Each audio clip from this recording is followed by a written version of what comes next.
Hello guys, okay, so hindi tayo makapag-live, no? Diba? Nahihirapan ako sa signal. So, balik tayo dito guys, okay, 10 minutes. We have, incompatibility. Rabbit is incompatible with rooster. Tiger is incompatible with monkey. Ox is incompatible with sheep. Rat is incompatible with horse. Pig is incompatible with snake. And dog is incompatible with dragon.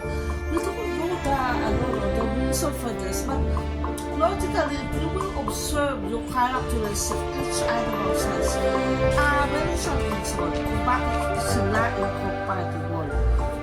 Okay, now, let's go to the year 2025 wood snake. Okay. So, una tayo kay rat.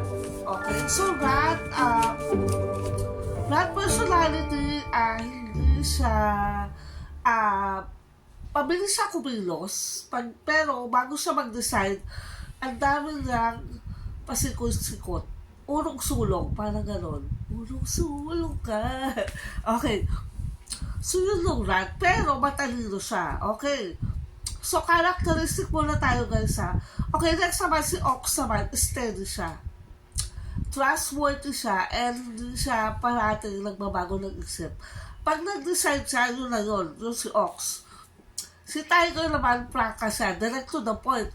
Maasahan mo si tiger para i-secure yung mga bagay-bagay. O, sigurado na tayo dito ha, wala nang atrasan to, okay na to, go na tayo, gano'n lang, tiger. Si rabbit naman, parang kabuti, mamayaan dyan, mamayaan dito, pero matalino si rabbit, okay? Ang bilis sa progress niya kasi nag-iisip siya kung saan siya susuot, kung saan puno siya pupunta, okay?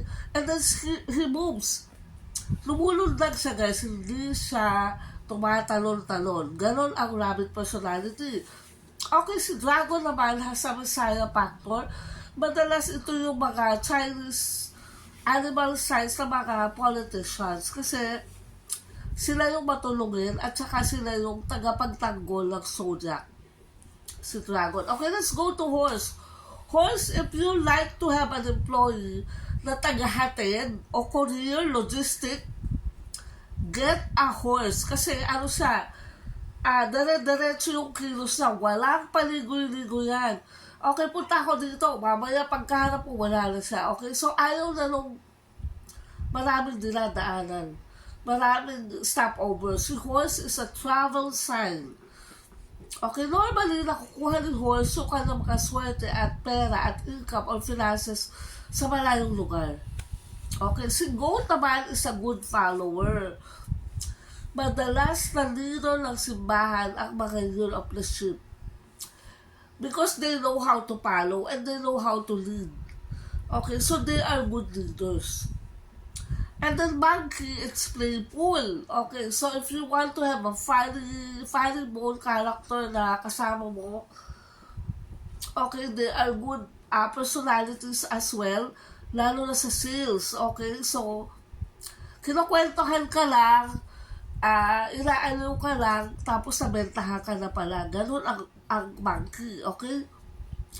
So, they are good businessmen, lalo na sa negotiation skills. Magaling ang monkey. Rooster, they are always, perfect attendance. Maagap siya, maaga. Boss, andun ako, huwag ka mag-alala, hindi ako mawawala. Definitely, lagi siyang complete attendance. Yun si Rooster. At Rooster, by the way, is the most luckiest zodiac ng 2025. Okay? Rooster, monkey, snake, ox, and dragon. Goat and dragon. Okay, so if you are in a snake here, year of the snake ka pinakalaki, year of the snake ngayon, be careful with your health. Okay? So ano kasi yan parang sobra yung energy na parang ikaw mismo ang sumisira sa sarili mo. Meron siyang self-infliction factor. So that's why, snake, you have to take care of your health. Like ako ngayon, wood tiger ako, tapos wood element ngayon, so talaga sakit ako. Very challenging year for me. Okay? Okay, so si Dog, let's go to the rooster and then Dog. Dog is a territorial animal. If you want to be friend Dog, sila yung tagabantay ng bahay mo, tagabantay ng store mo, yung hindi siya aalis, andun siya, very loyal siya sa'yo. A personality, a dog personality is a loyal employee, loyal husband, loyal wife, okay? So, he will stay with you unless, kumbaga, parang, pag nakita ka na hindi ka mabuting partner, aalis siya, hahanap siya ng tao na talagang loyal sa kanya, yung mag-stick sa kanya, okay?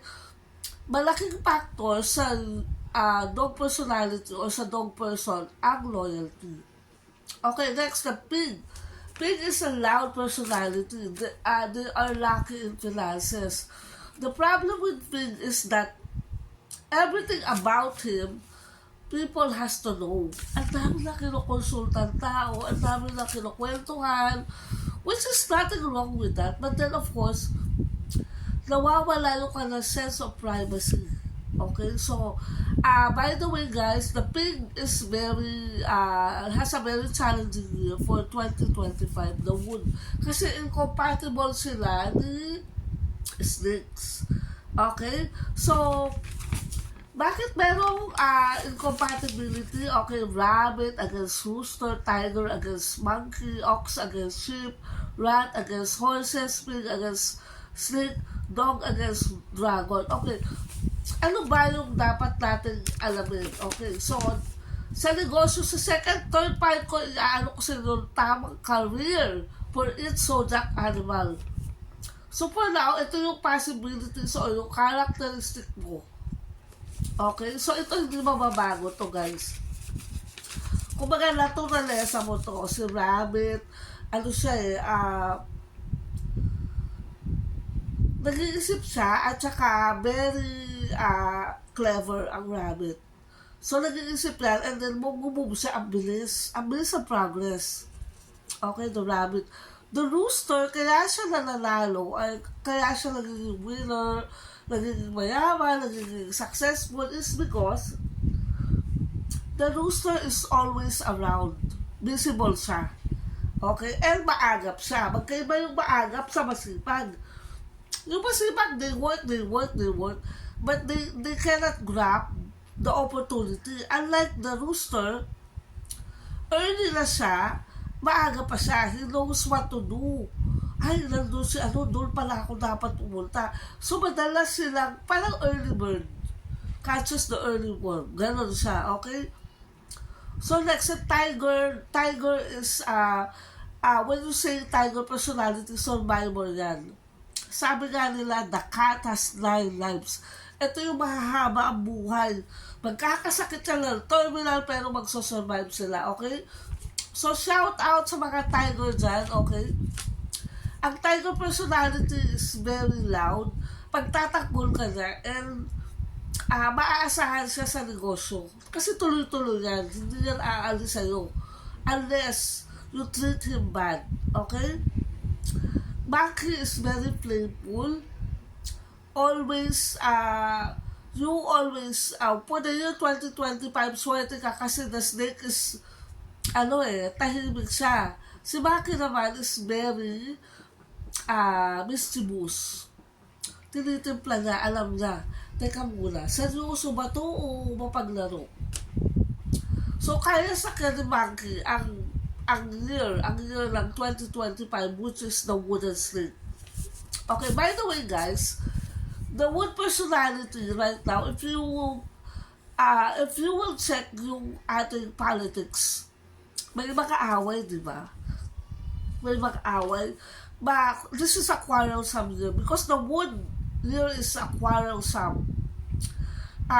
Madali tayong mapaaway. That's why we have to establish self-control. Alright? Okay, that's it for now. Tomorrow again, yung future possibilities o yung prediction, ano ba yung ating characteristic in regards with the year 2025, year of the snake. Alright? See you soon! Okay, this is Coach Mary. Bye! Bye for now.